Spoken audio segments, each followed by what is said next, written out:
It's really good to be back here where everything started.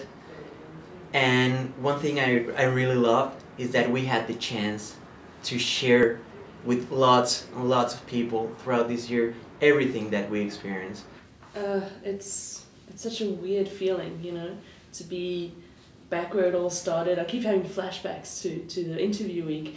Yeah, we definitely, our team, we called ourselves the Mix when it first put us together. And I thought that was a really good name for us because, first of all, it's such a mix of people, the three of us, but each and every one of us, we're a mix as well.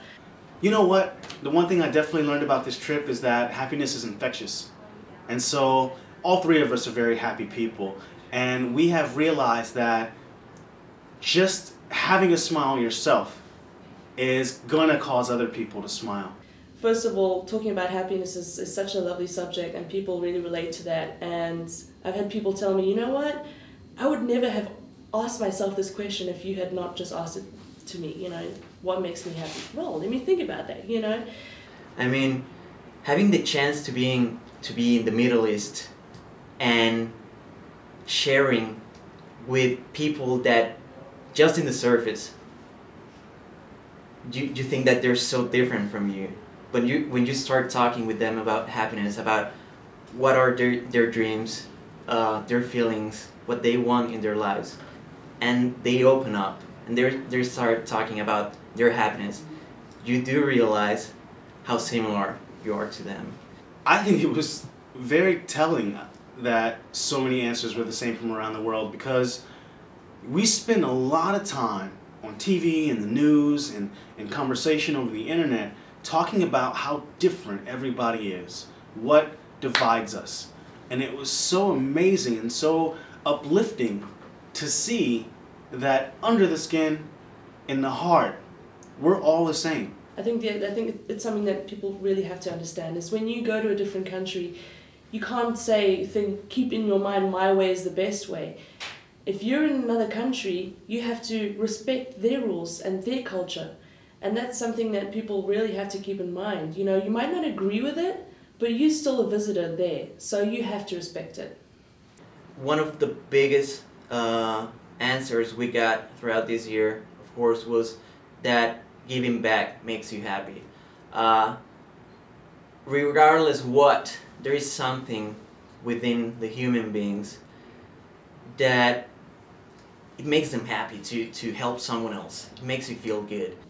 I think the common thread around the world that brings people happiness is other people. Everything that people talk about, when they talk about happiness, it always involves other people. It involves sharing with others.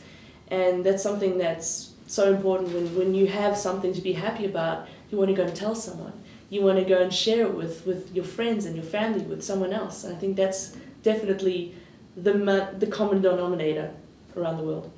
I think that the coolest part about this is that people were reaching out and whether they knew it or not, pushing our lives in a different direction.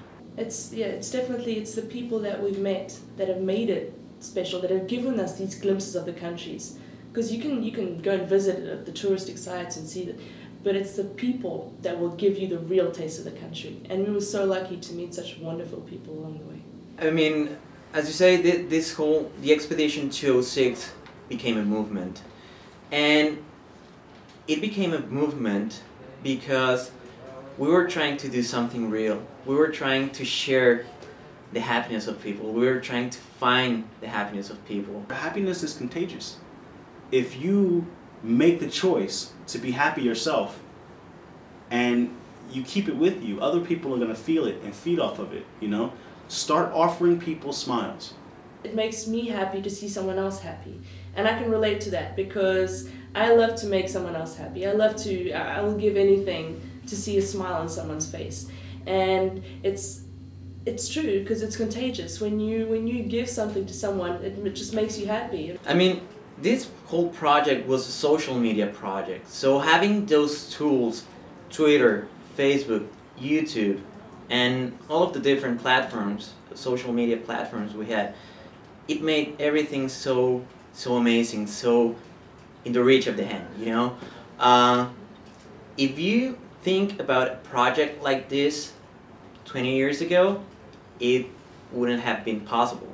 I think Facebook has become a part of like life. You know, it's the days that we are disconnected from the internet and we don't have Facebook, it was like tragedy. You know, just the social media in general has become so integrated in everything we do. Just being able to, you know, find out things about the places that you're going from people who have been there. But more importantly, which is what I think Facebook is most important for, is keeping in contact with the people that you've left behind and keeping up with and maintaining relationships with the people that you've currently just met. The three of us have a bond that I can't even describe. It's really hard to explain the relationship the three of us have. It's like family, but it's stronger because I don't even know my brothers that well. I love my brothers, but these brothers I know everything about. That's pretty much our case, and we're not even friends, we're not even family, we're something deeper than that. And I know that this bond is gonna last forever, till the very last day of our lives.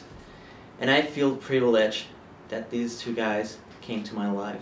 I could never imagine that you could have a friendship like this, that you could have a partnership like this. It's something that's extremely beautiful, and it's going to be really difficult actually to wake up and not have those guys there.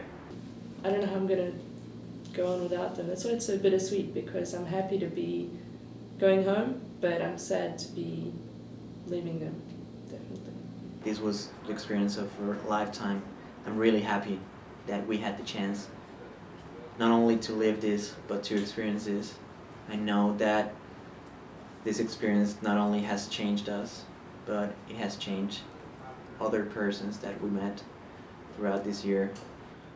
As a traveler, you really need to have an open mind. You need to be able to welcome people into your heart, their ways, their customs, their values, be able to appreciate those things, you know, and don't go into a situation with expectations or preconceptions, you know. Go into every situation as a traveler with an open mind and be willing to try things that may not be the best in order to find the things that will be the greatest.